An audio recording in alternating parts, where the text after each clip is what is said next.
ഇപ്പോൾ രാവിലെ ചായ ഒരടപ്പത്ത് പിള്ളേർക്കുള്ള കോഫി എടുത്ത് വെച്ചു.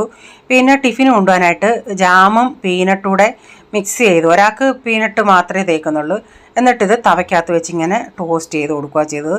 പിന്നെ രാവിലെ ഇവിടെ വീട്ടിൽ ബാക്കിയുള്ളവർക്ക് ദോശയാണ്, കൊച്ചുങ്ങൾക്ക് കൊണ്ടുപോകാൻ അതും ഉണ്ടാക്കി.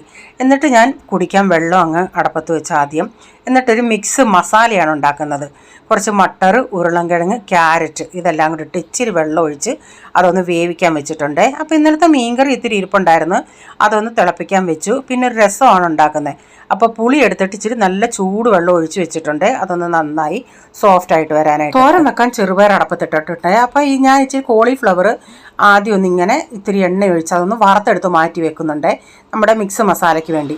പിന്നെ ഓയിലൊഴിച്ച് കടുകിട്ട് കറിവേപ്പിലിട്ട് ഒരു സവാളയും പച്ചമുളകും ഒന്ന് വഴറ്റി അതിലേക്ക് 2 ടൊമാറ്റോയും മീഡിയം സൈസിൽ 2 ടൊമാറ്റോയും ഇച്ചിരി ഉപ്പിട്ടതൊന്ന് വഴറ്റി എടുക്കുന്നുണ്ട്. ഇച്ചിരി ഒന്ന് വഴന്നു വന്നാൽ ഇതിലേക്ക് ഇച്ചിരി മഞ്ഞൾപ്പൊടി, 1 ടേബിൾ സ്പൂൺ മല്ലിപ്പൊടി, ഒരു 3/4 ടേബിൾ സ്പൂണോളം കാശ്മീരി മുളക് പൊടി, ഇച്ചിരി കുരുമുളക് പൊടിയും കൂടെ ഇട്ടിട്ട് അതിൻ്റെ പച്ചമണം ഒന്ന് പോകുന്നിടം വരെ മൂപ്പിച്ചെടുത്തിട്ടുണ്ട്. എന്നിട്ട് ഇതിലേക്ക് ഞാനൊരു ഇച്ചിരി ഗരം മസാലയും കൂടെ ചേർത്തിട്ടുണ്ട്. മസാലയൊക്കെ മൂത്ത് വന്നിട്ടുണ്ടെങ്കിൽ നമ്മൾ വേവിച്ച പച്ചക്കറിയും കൂടെ ഇതിൻ്റെ അകത്ത് ഇട്ട് കൊടുത്തിട്ട് ആ വറുത്ത കോളിഫ്ലവർ ഇട്ടിട്ട് നന്നായി മിക്സ് ചെയ്തിട്ട് ആ തവിക്കകത്ത് ഞാനൊരു ഇച്ചിരി വെള്ളം ഒന്ന് തവി കഴുകി ഒഴിക്കുന്നുണ്ട്. എന്നിട്ട് നന്നായി മിക്സ് ചെയ്തിട്ട് ഇത് അടച്ച് വെച്ച് ഒരു മീഡിയം ഫ്ലെയിമിൽ നമുക്കിതൊന്ന് വേവിച്ചെടുക്കാം. മസാലയൊക്കെ അതിലൊന്ന് പിടിക്കട്ടെ. രസത്തിന് വേണ്ടി ഞാൻ ആ പുളി ഒന്ന് പിഴിഞ്ഞെടുത്ത് ആ പുളിവെള്ളത്തിൽ കുറച്ച് കുരുമുളക് പൊടിയും ഉപ്പും ചേർത്ത് അതൊന്ന് തിളപ്പിക്കാനായിട്ട് വെച്ചിട്ടുണ്ട്. അപ്പോൾ ഉച്ചയ്ക്ക് ചപ്പാത്തിക്ക് വേണ്ടി ഞാനൊരു മുട്ടക്കറിയാണ് ഉണ്ടാക്കുന്നത്. കടുകൊക്കെ ഇട്ട് കറിവേപ്പിലയും പൊട്ടിച്ചതിന് ശേഷം സവാള, വെളുത്തുള്ളി ഇതെല്ലാം കൂടി ഇട്ടൊന്ന് വഴന്നു വന്നുകൊണ്ട് ഇതിലേക്ക് ടൊമാറ്റോയും ചേർത്ത്.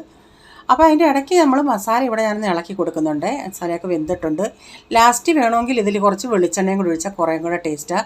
ഞാൻ ഇച്ചിരി മല്ലിയിലയും കൂടെ കട്ട് ചെയ്തിട്ടിട്ടുണ്ട്. നമ്മുടെ കൂട്ടാൻ ഇവിടെ റെഡി ആയിട്ടുണ്ട്. അപ്പം മുട്ടക്കറിയുടെ സവാളയും ടൊമാറ്റോയൊക്കെ വഴന്നു വന്നതിന് ഇതിലേക്ക് മഞ്ഞൾപ്പൊടി, മല്ലിപ്പൊടി, മുളക് പൊടി, ഗരം മസാല ഇതെല്ലാം ചേർത്ത് പച്ചമണം പോയണേ കുറച്ച് വെള്ളം ഒഴിച്ചിട്ട് പിന്നെ നമ്മുടെ മുട്ട ഇട്ട് കൊടുത്തിട്ടുണ്ട്. നമ്മുടെ മുട്ടക്കറി ഇവിടെ റെഡി ആയിട്ടുണ്ട്. രസം തിളച്ച് വന്നോണ്ടേ ഇതിലേക്ക് പിന്നെ കടുക് വറുക്കാനായിട്ട് ഓയിലൊഴിച്ച് കടുക്, ജീരകം, കറിവേപ്പില, വെളുത്തുള്ളി 10-12 അല്ലി വെളുത്തുള്ളി, ചെറിയൊരു കഷ്ണം ഇഞ്ചി, സവാള, കറിവേപ്പില, വറ്റൽമുളക് ഇതെല്ലാം ഒന്ന് മൂപ്പിച്ചതിന് ശേഷം പിന്നെ ഇതിലേക്ക് ടൊമാറ്റോയും ചേർത്ത് ഇതെല്ലാം ആ ടൊമാറ്റോയുടെ വഴന്ന് വന്നിട്ടുണ്ടെങ്കിൽ പിന്നെ മഞ്ഞൾപ്പൊടി, ഉലുവാപ്പൊടി, കായപ്പൊടി, മുളക് പൊടി ഇതെല്ലാം ചേർത്ത് മൂപ്പിച്ച് രസത്തിലോട്ട് ചേർക്കാം. ഇച്ചിരി മല്ലിയിലയും കൂടെ ചേർത്തിട്ടുണ്ട്.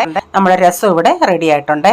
പയറുതോറിന് വേണ്ടി ചീനച്ചട്ടി വെച്ച് ഓയിലൊഴിച്ച് കടുക്, ജീരകം, വറ്റൽമുളക്, കറിവേപ്പില ഇതെല്ലാം ഒന്ന് മൂത്ത് വന്നോണ്ടേ ഇതിലേക്ക് സവാളയും ചതച്ച വെളുത്തുള്ളിയും മഞ്ഞൾപ്പൊടിയും തേങ്ങയും എല്ലാം ഇട്ട് നന്നായി മിക്സ് ചെയ്തതിന് ശേഷം കുക്കറിൽ വേവിച്ച് പയറൂടെ ഇട്ട് കൊടുത്ത് ആവശ്യത്തിലുള്ള ഉപ്പും ചേർത്ത് അതൊന്ന് വെന്ത് വരട്ടെ.